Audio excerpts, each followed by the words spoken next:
Assalamualaikum warahmatullahi wabarakatuh. Kami dari kelompok 1 dengan anggota Muhammad Erlangga Nugraha, Ridwan Koswara, dan Syahrul Yazid Muharram. Di video kali ini, kami akan menjelaskan tentang ancaman terhadap integrasi nasional. Mari kita simak video berikut. Ancaman terhadap negara dalam Bhinneka Tunggal Ika.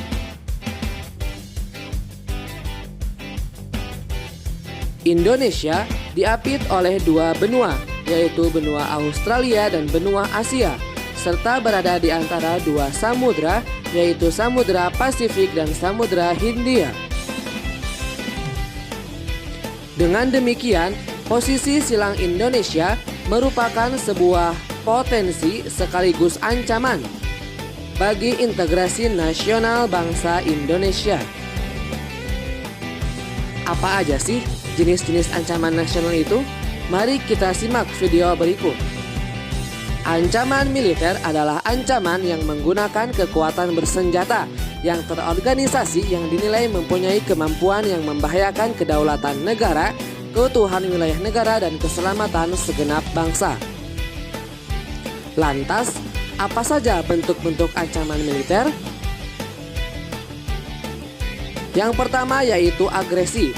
Agresi berupa penggunaan kekuatan bersenjata oleh negara lain terhadap kedaulatan negara, keutuhan wilayah, dan keselamatan segenap bangsa. Selanjutnya yaitu pelanggaran wilayah. Pelanggaran wilayah merupakan suatu tindakan memasuki wilayah tanpa izin, baik oleh pesawat terbang tempur maupun kapal-kapal perang. Selanjutnya yaitu spionase. Spionase merupakan kegiatan dari intelijen yang dilakukan untuk mendapatkan informasi atau rahasia militer atau negara, atau yang sering kita sebut dengan mata-mata. Selanjutnya yaitu sabotase. Sabotase dilakukan untuk merusak instansi penting militer atau objek vital nasional dan dapat membahayakan keselamatan bangsa.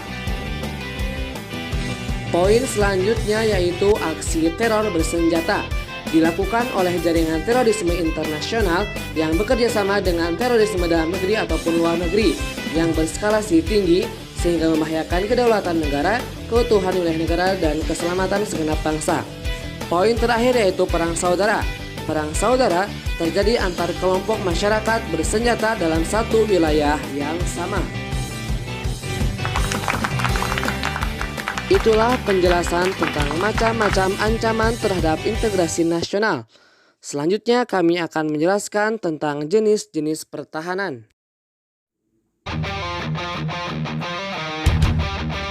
Jenis pertahanan negara.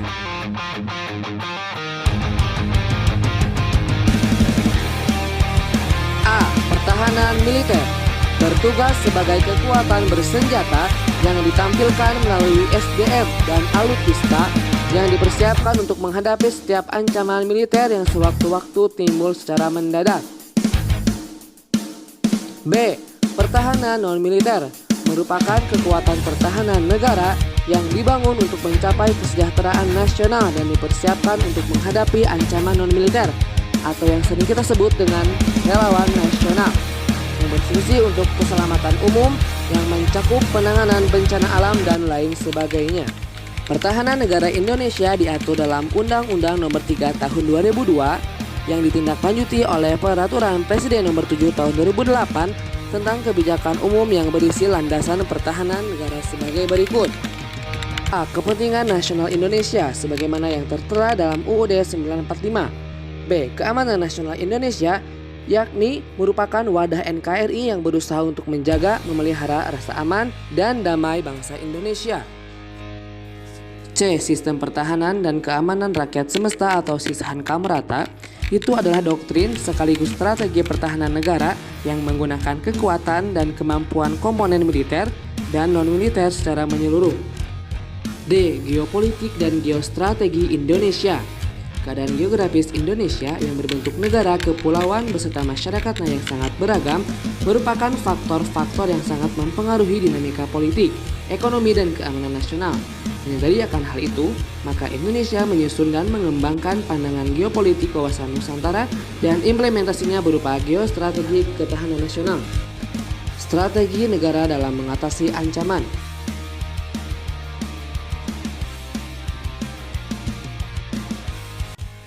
A. Strategi negara dalam mengatasi ancaman militer. Dalam pasal 30 ayat 1-5 UUD NRI tahun 45, Indonesia menggunakan sistem pertahanan dan keamanan rakyat semesta atau sisahan Kamrata dalam menjaga kedaulatan negara dan memiliki 3 komponen, yaitu komponen utama, cadangan, dan komponen pendukung. B. Strategi negara dalam mengatasi ancaman non-militer.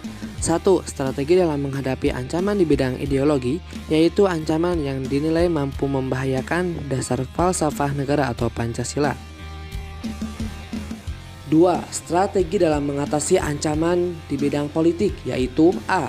Penguatan penyelenggaraan pemerintahan negara yang sah, efektif, bersih, bebas KKN, bertanggung jawab dan berwibawa. B. Penguatan lembaga legislatif. C. Meningkatkan kerjasama dengan negara lain. D. Menegakkan supremasi hukum. E. Mengaktifkan masyarakat sipil dalam arena politik. F. Mengadakan reformasi lembaga politik. 3. Strategi dalam mengatasi ancaman di bidang ekonomi. Dilihat dari ekonomi internal, kita bisa menciptakan lapangan kerja padat untuk memberantas kemiskinan, sedangkan dilihat dari ekonomi eksternal, kita bisa berhubungan baik dengan negara-negara lain dengan tujuan untuk meningkatkan kemajuan kita dalam negeri. 4. Strategi dalam mengatasi ancaman di bidang sosial budaya, meliputi isu kemiskinan, kebodohan, keterbelakangan, dan ketidakadilan. Isu-isu tersebut menjadi pangkal segala permasalahan seperti separatisme, terorisme, kekerasan yang mengancam persatuan dan kesatuan bangsa. Cukup sekian dari kami, mohon maaf jika banyak kekurangan dan kesalahan. Wassalamualaikum warahmatullahi wabarakatuh.